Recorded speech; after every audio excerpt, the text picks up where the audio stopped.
Estou aqui com Kidizu, que está em busca de fazer parte dos Naparamas, que são guerreiros que dizem ser abençoados por feitiços que os protegem das balas.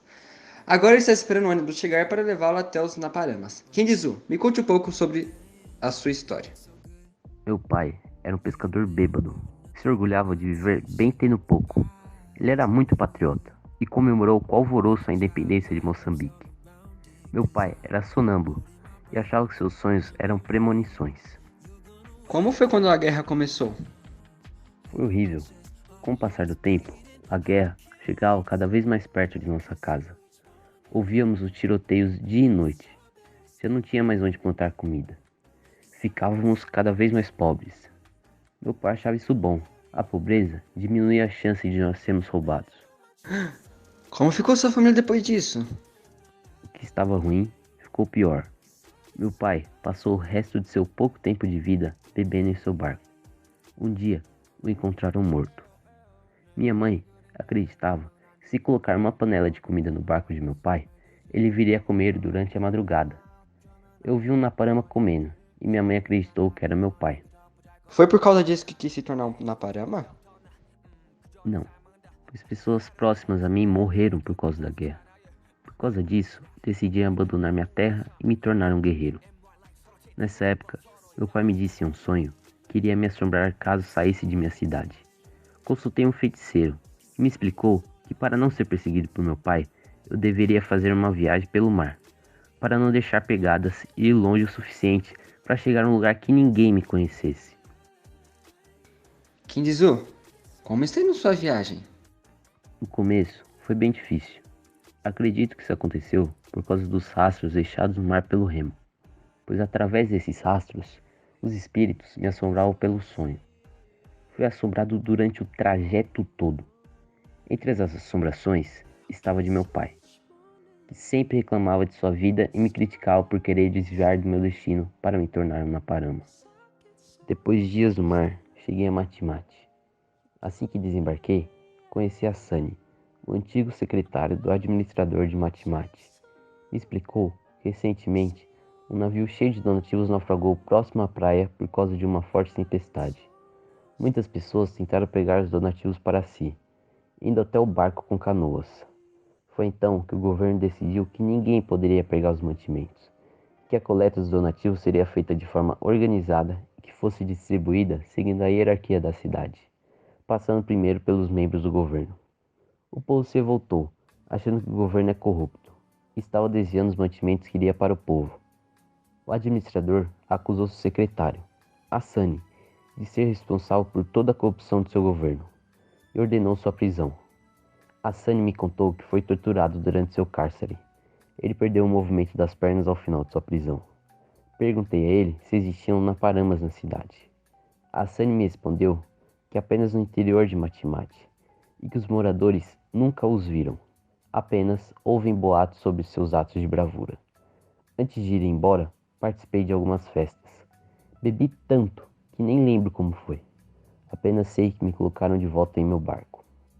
Para onde você foi dessa vez? Não fui para muito longe. Mal saí de Matimate. Logo depois da festa, tive um sonho muito estranho e fiquei com pressentimento sobre o navio naufragado. Mesmo com a chuva torrencial, fui até lá investigar. Por dentro, o barco fazia muito barulho e as coisas se mexiam sozinhas. Acredito que pode ter sido meu pai tentando provar que não vai parar de me perseguir. Foi então que eu conheci a mulher mais bonita que eu já vi. Ela estava sozinha, encolhida em um canto, toda encharcada por causa da chuva que molhava todo o interior do navio. Ela me disse que seu nome é Farida. Tentei me aproximar, mas logo depois ela me disse para ir embora, mas eu fiquei. Então ela decidiu contar um pouco de sua história. Você se lembra como ela contou a história dela? Olha, pelo que eu me lembre, ela disse: Me chamo Farida. Não vivi muito tempo em minha aldeia. Minha mãe foi obrigada a entregar a minha irmã gêmea a um casal que não podia ter filhos. Então caí na estrada até encontrar um casal português, Senhora Virgínia e Senhor Romão. Cresci e virei uma mulher, mas como o Senhor Romão ficava me vigiando com os olhos, Dona Virgínia decidiu me entregar à igreja. Mas depois de um tempo fugi. Decidi tentar a minha vida na aldeia de novo. Mas antes, passei na casa de minha segunda mãe. Quem me atendeu foi o Romão. Disse que Virginia saiu e que voltaria só à noite. Me convidou para entrar e disse que eu poderia esperar no meu antigo quarto. A noite chegou, mas Virginia não. Mergulhei-me na cama e depois ouvi a porta abrir. Senti Romão me rodeando. Depois ele sentou em minha cama, procurando meu corpo. Então comecei a rezar desesperadamente para os anjos. Mas os anjos não chegaram a tempo. Não consegui dormir naquela noite. Na manhã seguinte, saí daquela casa tentando ter ódio dele, mas não consegui. Não sentia nada além de culpa. Durante meu tempo na aldeia, tive certeza que estava grávida. O povo de minha aldeia já não me olhava bem por ser gêmea e me mandariam embora se soubesse que meu filho não era da cor do meu povo. Com medo de matarem o meu menino, entreguei ele à igreja. Depois de alguns anos, percebi que eu queria o meu filho de volta, então fui até a igreja para saber dele. Mas já era tarde, ele havia fugido. Foi mais um buraco que se abriu em meu peito, mas eu já não tinha mais forças para juntar o que restava. Então tentei atravessar o mar com os navegantes, mas o barco já estava cheio. Mas eu sei que eles vão voltar para me buscar. Quando aquele farol na pequena ilha acender, os navegantes conseguirão achar o caminho para a sua terra. A luz desse farol é minha esperança, apagando e acendendo, tal igual a minha vontade de viver. Foi isso que ela me disse. Depois disso, falei a Farida que iria procurar seu menino. Primeiro, perguntei onde eu deveria começar a procurá-lo. E ela me disse para procurar onde meu peito suspeitar. Mas, depois, ela ficou pensando e falou que era melhor não gastar meu tempo, pois claramente o garoto já estaria morto. Era o que ela queria. Eu, infelizmente, compreendo. Aliás, qual mãe que vai querer que o filho fique vivo em plena guerra? Mas eu convenci de me esperar, e durante essa viagem, eu vou sim atrás desse pequeno. Então, você teve que se despedir dessa tal de Farida? Sim, depois de ter conhecido ela, eu passei a gostar mais da vida.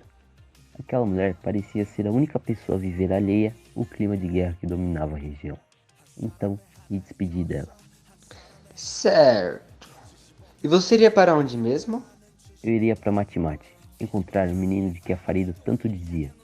Quando eu cheguei lá, a praia estava vazia, e não sabia por onde começar a buscar por Gaspar.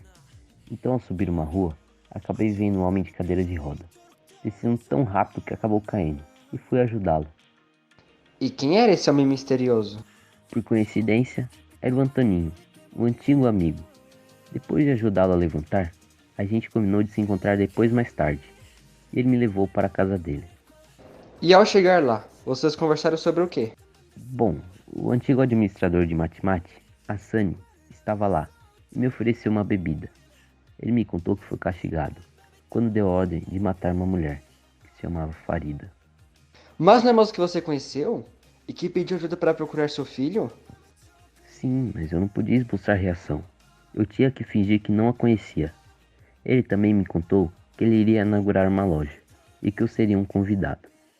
E como foi a inauguração da loja? Ocorreu tudo bem?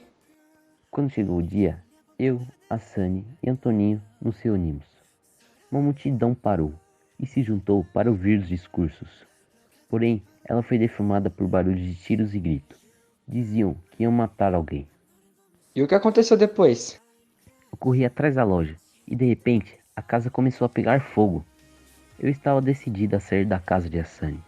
Depois de sair de lá, o que você fez? Foquei em encontrar Gaspar. Decidi ir atrás de Dona Virgínia, que estava morando em uma outra casa ali nas redondezas. Você se lembra dela?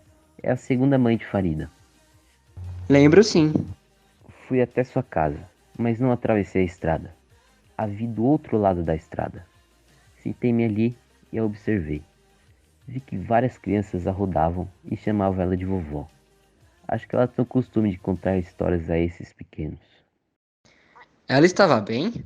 Quero dizer, bem de saúde mental? Não deve ser fácil morar num lugar tomado pela guerra. Estava tão bem que catava moscas para dar aos sapos.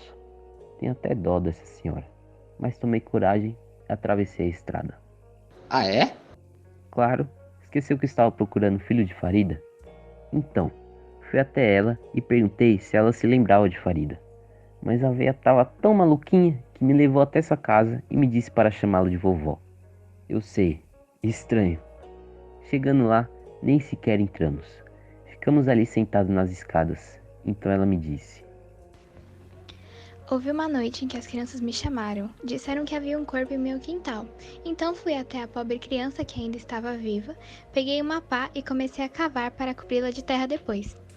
Eu decidi fazer isso porque criança nenhuma tem que sofrer nessas terras cobertas por guerra.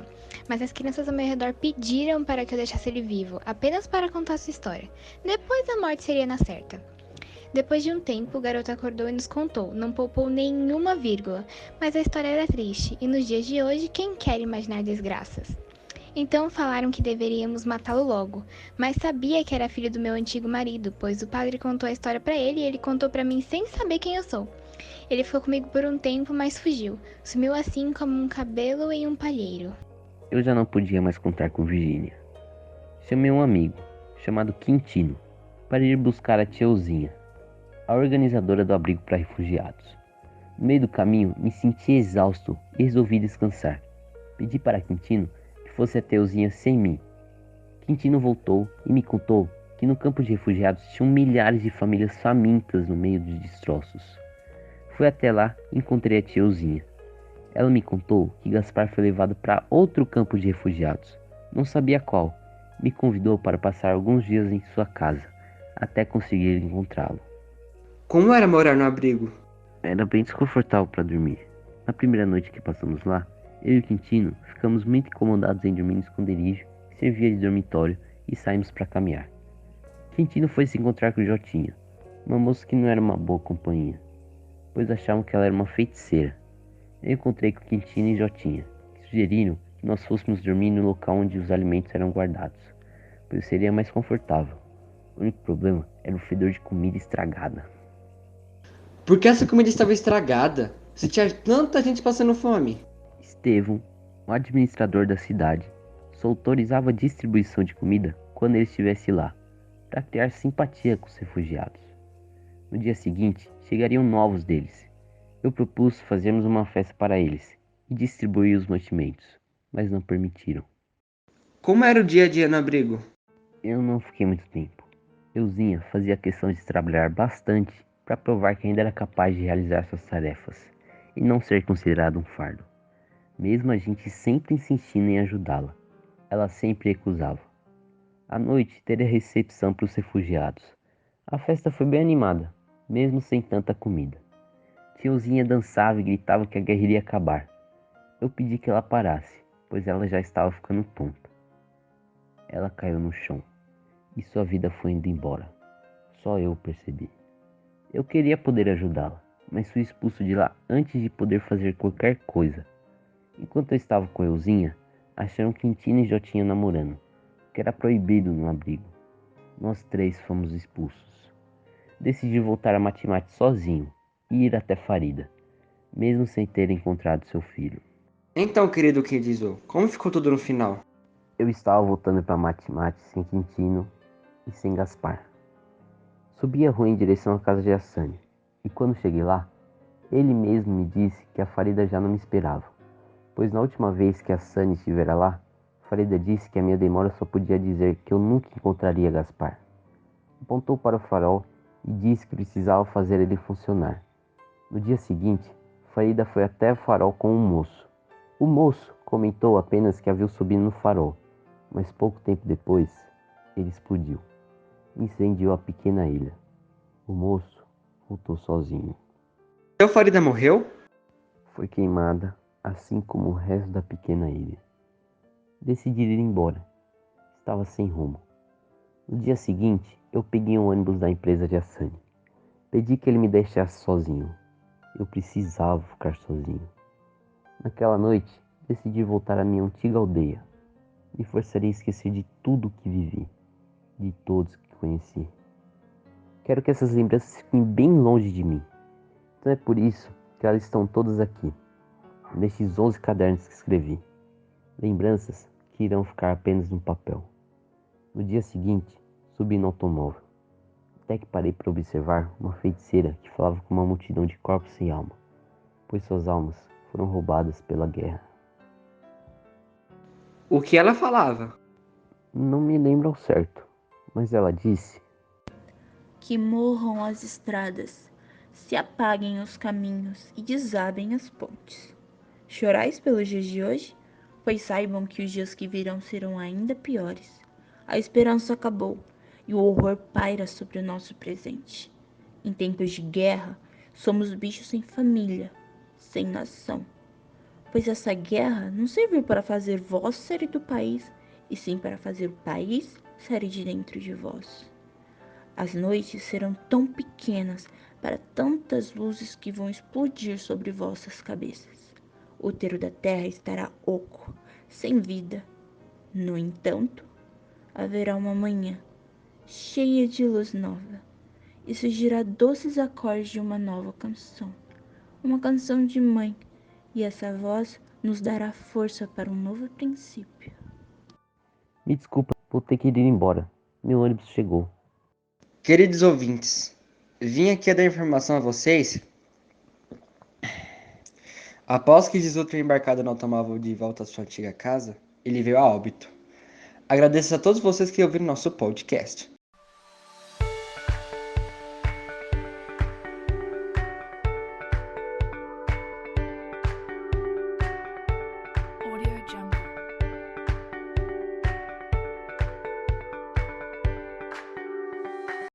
Sejam bem-vindos ao Jornal de Mate.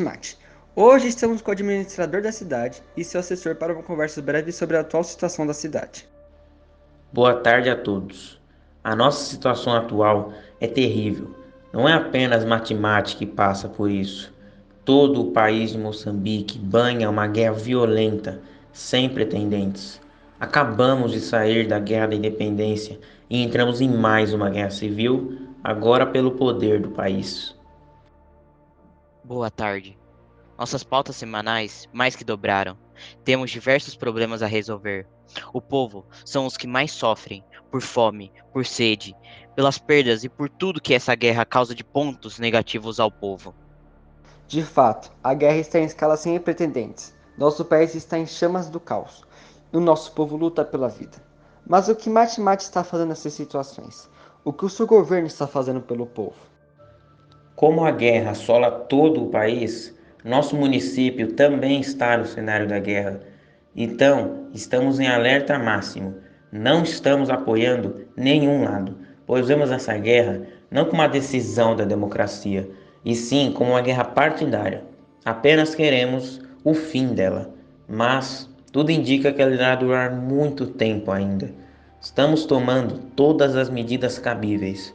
Estamos tentando ajudar os feridos, os levando para centros de emergência médica. Estamos tentando acordos com outros países para ajudar nosso município. Estamos tentando conseguir comida e água para doar àqueles que precisam. E outras medidas estão sendo feitas. Fico muito grato de sua presença aqui, senhor administrador.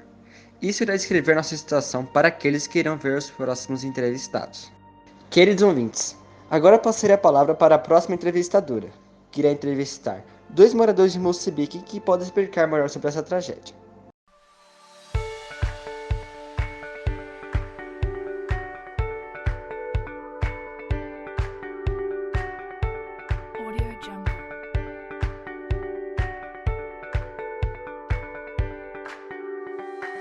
Olá, meus queridos ouvintes. Estamos aqui em Mate, acompanhados de um jovem e um senhor durante a guerra, para saber como que é essa realidade.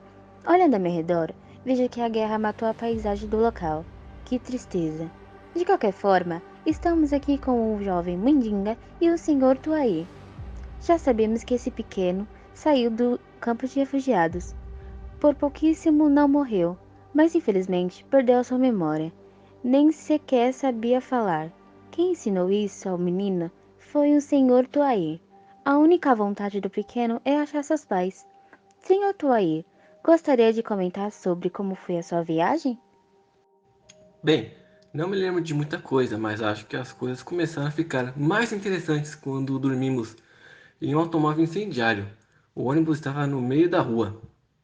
E que cadernos são esses que você está segurando, Mandinga?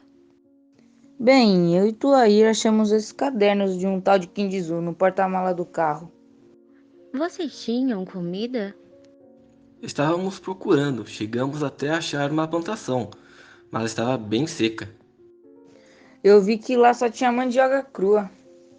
E por que você não comeu? Tu é besta, é? Quando eu encontrei esse miúdo, ele estava à beira da morte. Claramente havia comido uma mandioca crua. Ué, eu não sabia que comer mandioca crua pode levar alguém à morte. Como que você achou ele, Senhor Tuaí? Achei 6 crianças mortas na estrada e decidi enterrar elas. Até que eu vi que um dos meninos ainda estava vivo e decidi adotá-lo. E esse menino é o Mendinga. Quando eu acordei, o Tuari me contou tudo. Até me perguntou sobre meus pais, mas eu não me lembrava e ainda não me lembro. Depois que eu conversei melhor com o miúdo, decidi chamá-lo de Mendinga. Era o nome do meu mais velho. Alguns dias depois nós encontramos Nhamataka, um velho amigo meu. Ele estava fazendo um rio e nós passávamos uns dias com ele ajudando a cavar. Como assim fazendo rio? E por que ele estava lá fazendo um rio? Ele era meio maluco, passava o dia todo cavando, dizendo que ia fazer um rio que iria servir apenas aos homens e não à guerra. Passamos muito tempo lá ajudando aquele cara. Olha, o tanto de ferida que tem na minha mão por causa disso. Tenha mais respeito, Mendinga. Nhamataka era um homem bom. Morreu tentando compensar aquilo que os concederam, a ele e a sua família. Ele herdou a tal função de seu pai. E por que você disse que ele era um bom homem? O que aconteceu com ele? Em um dos dias que estávamos ajudando a cavar, uma chuva muito forte encheu o rio de Yamataka e levou-o para longe. Eu e o pequeno procuramos por ele, mas não encontramos. Estava de noite e muito escuro, não dava para voltar para o ônibus carbonizado naquela hora. Passamos a noite por ali. Eu e Tuaí conversamos sobre os livros de Kinzu, até dormimos. No outro dia de manhã voltamos. Depois de alguns dias que voltamos ao ônibus, chamei o Mendinga para ir buscar água comigo. Ele insistiu em não ir. Falei para ele que ninguém iria ficar sozinho no ônibus e mandei ele andar por aí. Um tempo depois, ouvi o pequeno gritar. Ele interrompeu um ritual sagrado de um grupo de idosas. Esse ritual tinha o objetivo de espantar gafanhotos, mas ele não pôde ser visto por nenhum homem. Quando achei o menino, ele tinha sido agredido e violentado. Peguei ele no colo e levei até o ônibus. Mesmo cheio de dores, Bendiga teve forças para ler os cadernos de Kindizu durante a noite. Você está melhor agora? Eu estou melhorando. Sabia que devemos nos alegrar quando chove? Segundo a tradição, significa um bom prenúncio, sinal de bons tempos batendo à porta do destino. Sério? É muito interessante saber sobre as tradições de vocês. Sabia também que o tio me levou ao feiticeiro para apagar minhas memórias? Ele disse que fez isso porque era melhor não ter lembrança desse tempo que passou. As histórias de Kindizu acabam que trazendo memórias emprestadas para ele sobre dias impossíveis. Por isso sempre peço a ele para ler os cadernos. Ah, entendi. E o que vocês fazem para passar o tempo? Normalmente nós lemos os cadernos de Kindizu, mas a última vez eu inventei um jogo. Sério? Que jogo? Fazíamos de conta que eu era o Kinzu e o Tuaí era meu pai. É claro que ele não quis. Disse que Taimon, o pai de Kinzu, era um falecido e com os falecidos nunca é bom brincar. E disse ainda por cima, era um morto, desconsolado, mas eu disse que iríamos brincar no respeito. E ele aceitou? É claro que sim, eu vi a bondade que ele nunca havia demonstrado. O tio dizia ter medo de exibir seu coração infantil, mas demos risadas e nos divertimos muito. Eu senti que pela primeira vez eu tinha um pai.